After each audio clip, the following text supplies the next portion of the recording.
Hi, this is Tracy Schultz. I'm here today making my first video for the Fairy Stamper design team.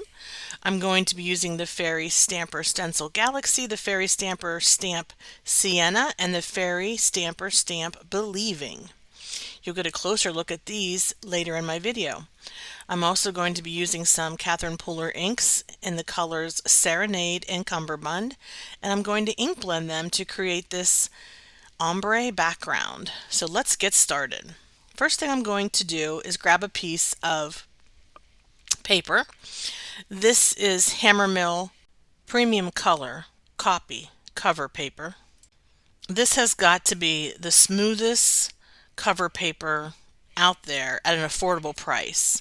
The inks blend so smoothly and seamlessly, and the paper feels very smooth to the touch.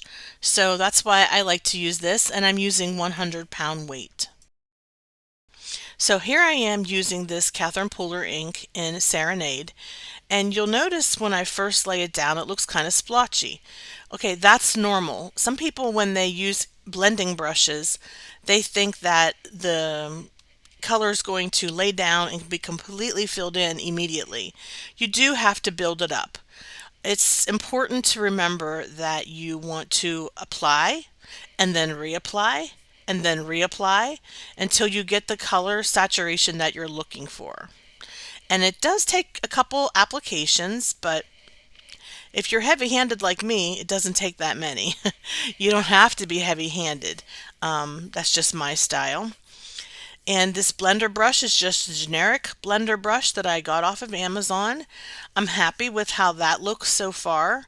Now I'm going to go in with my cummerbund, and remember, these will blend together. So when you look at the middle of my panel, you're probably thinking, okay, that doesn't look very good. But when you go in with the cummerbund on top of it, it's going to blend very well. Catherine Pooler inks are a dye-based ink, and so I find that they do blend very well, and then they fade back just a little bit, but they do maintain their vibrancy and color. So they are my favorite inks. I did recently re-ink this cummerbund ink pad, so you can see how quickly I'm able to ink this section compared to the other section, which was Serenade. But still, it doesn't take me very long. I mean, it's a matter of seconds.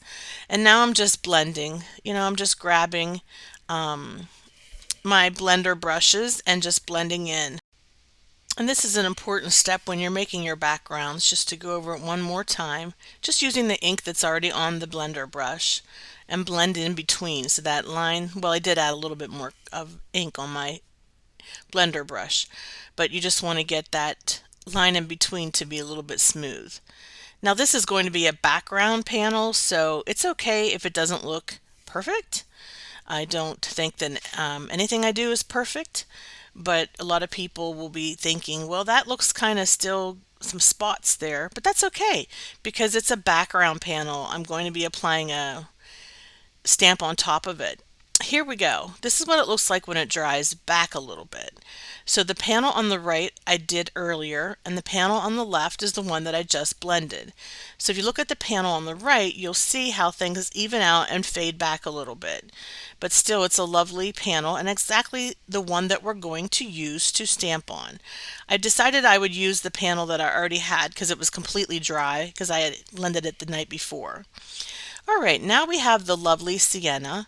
This is a stamp by Fairy Stamper. It's a Fairy Hugs stamp.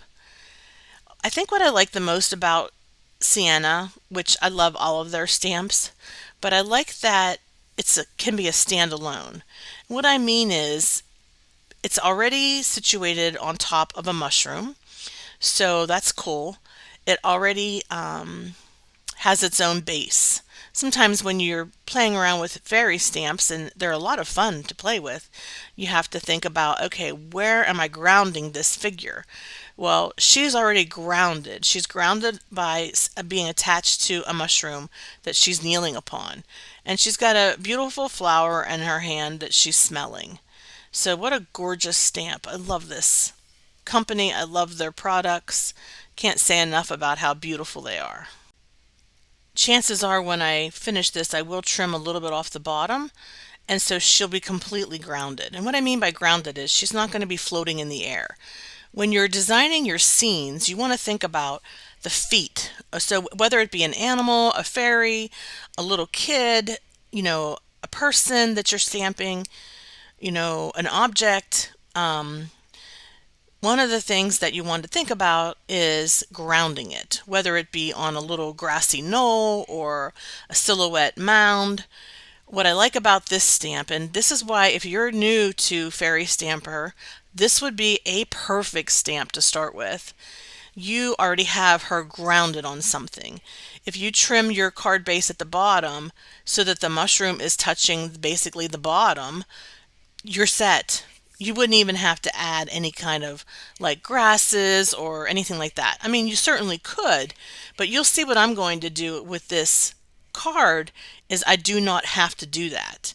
All right, now we have this sentiment. It's called Believing. It's a Fairy Hugs stamp available at Fairy Stamper. And I'm stamping this with VersaFine Clair Nocturne ink. Look how gorgeous that turned out. I'm so in love with the end results.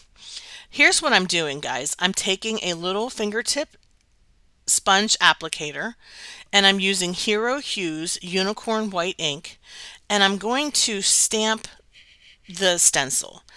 And I'm just basically bouncing the sponge dauber on top of the stencil. I've already taped the stencil down. I didn't do that on camera. I just used some tape and it's on the back side of the stencil. But what I want to stress here is that do not stencil over top of your image. Because your image and your sentiment is stamped in a very dark black ink, you should be able to see where it's at. Your goal here is to sponge around these images. Sponge around the sentiment, sponge around the fairy. And then what you'll have, it'll look like you created your background first. But really what you're doing is you're creating your background last.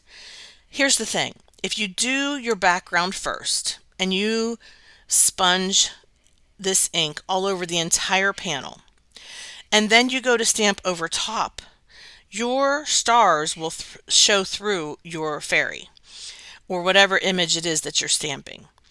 It doesn't matter what ink that you use. You can use archival ink, you can use, what I did was the VersaFine Clair. You're still going to see those stars shining through. And I know that doesn't really make sense because you're thinking, well, that's black ink. Why would that happen? I don't know what it is about this ink anyways, this Hero Hues Unicorn White ink. It does show through. It is faint, but you can actually see the stars shining through the image. And that's not what you want. You want that image to be as crisp and dark as possible. So therefore, stenciling afterwards is a great way to achieve the look of having a complete background when you're actually having a background that is built around what you stamped. So, and that's why when I created this panel in this image, when I used these stamps to create this project, I knew I wouldn't really need to have any kind of grass or like a black silhouette mound at the bottom, because with the stars being in the background and the sentiment being above the head of the fairy, everything is complete already. You don't have to add any kind of grass or anything underneath. You could. I just felt that my focus for this is that the stars are surrounding her. She's surrounded by a galaxy of stars. This is the Galaxy Stencil by Fairy Stamper. And so I really wanted that stencil and the images to really pop. So I'm getting as close as I can to the stamped image without stamping over top. Okay, that's why I think Ciana is a great first stamp if you don't have any of these, or maybe you already have stamps from Fairy Stamper. I think Ciana is the perfect addition to any collection. whether you're just starting out or you have some already, because you can quickly stamp an image onto a blended background with your inks, and pretty much within minutes you can have a card finished. You know, this video is only 13 minutes, which includes the introduction, and it includes the photos at the end of the video of the card that I created. And so this is what I'm saying. It's a quick and easy one to create. I mean, I would recommend, if you like this look, get this stencil, get this stamp, and get this sentiment, and you can make multiple of these and have them ready. And they're for all occasions. It could be for someone that you're thinking about, or maybe somebody who is ill and needs, cheering up. Maybe it's for a birthday. It's just a universal sentiment, and I think this stamp lends itself well to, you don't have to add a lot of extra to the scene, especially if you use this stencil in the background, because it's like she's floating in a sea of stars. She's got her galaxy surrounding her. So a little bit more about Fairy Stamper. They have their own line of stamps called Fairy Hugs, but the website that you want to go to is called Fairy Stamper. There's also a Facebook page for the fans where they have challenges, and this is fun because you can share your creations with a broader community and you can get inspiration. As a design team member, I'll be posting on Instagram and Facebook every Thursday and putting a video up every Saturday. This is the card that I posted this past Thursday. So what I'll do is I'll follow it up with a process video so that you can see how I created it. This is one of the easiest cards to make. I am very serious.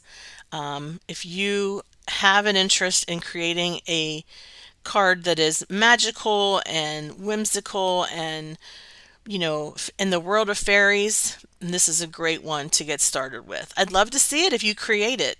Post it on the Fairy Stamper Hugs Facebook page, which I'll have linked below.